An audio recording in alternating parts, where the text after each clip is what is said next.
Pandemic COVID-19 outbreak brought us on one platform of learning digital education, where we have to mark the phases. The first one, we have to unveil it out.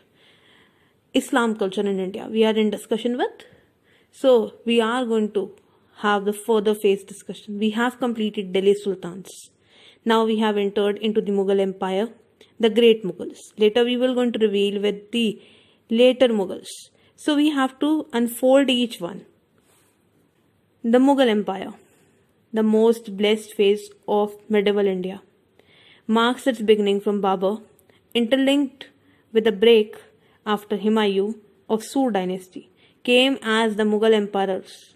Everything marks the beginning with one phase. Babur, Humayun, Sur dynasty, and the great Mughals came to an end with Aurangzeb. We have to go this journey and let's have a look it with the transition of history, where the Battle of Panipat have to be introduced. So we have introduced it with 1526, the first battle fought, and have laid the foundation of a strong foothold of new weapons introduced. It marks the transition of Delhi Sultans to Mughal Empire. It is fought with the perspective to conquer North India and marks the Delhi Sultan end under the Ibrahim Lodi, the last dynasty of Delhi Sultans. This battle marks its beginning in the phase of 21st April 1526. Two invading forces came across each other under the leadership of Babur and the Lodi dynasty under Ibrahim Lodi.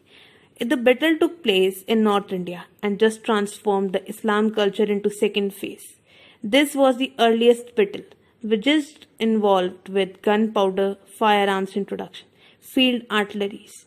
एक ऐसा phase जिसने नए battle के weapons को introduce किया, एक नया culture का फेज खोल दिया.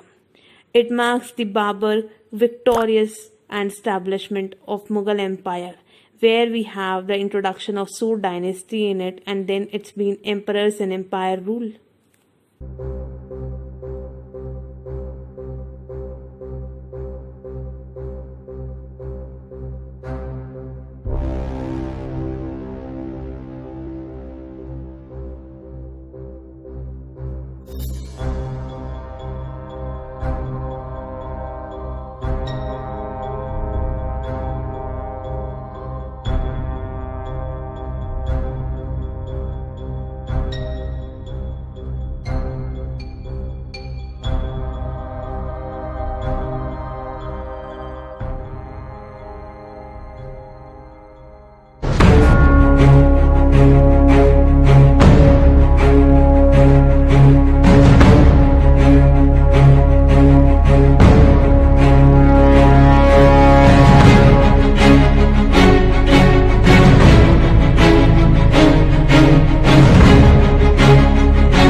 Great Mughals.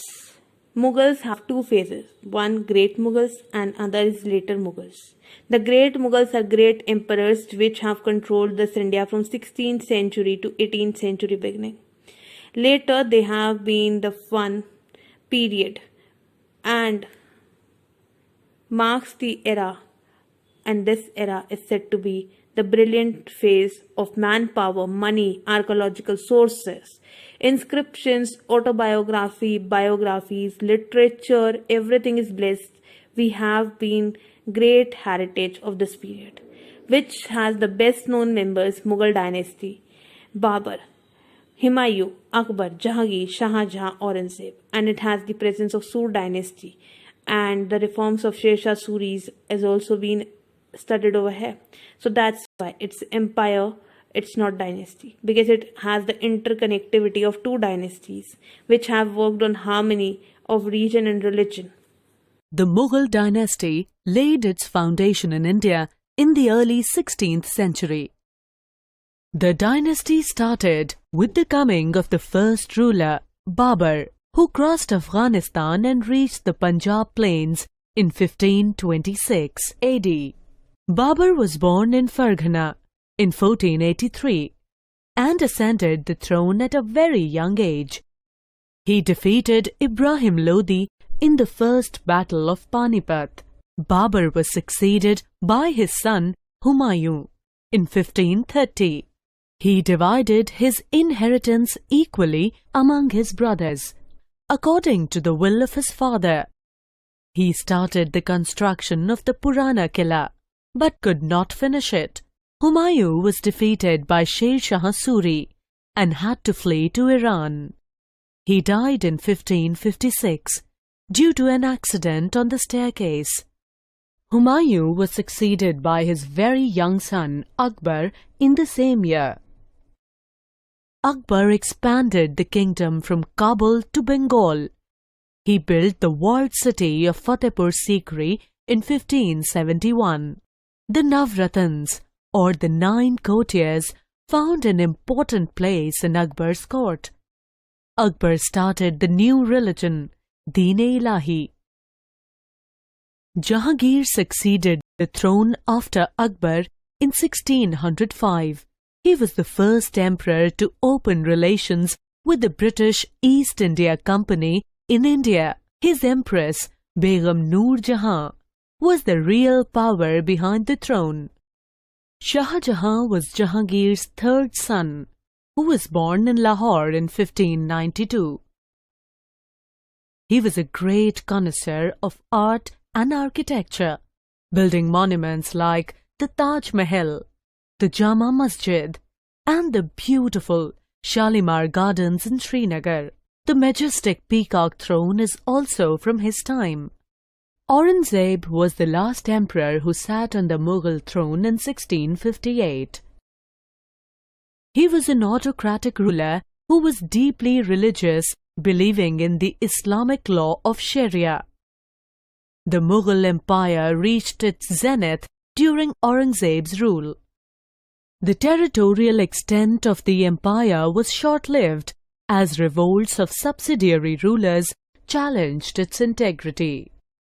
By the 17th century, the Mughal Empire had lost its glory, but had left behind a political legacy few people could ignore.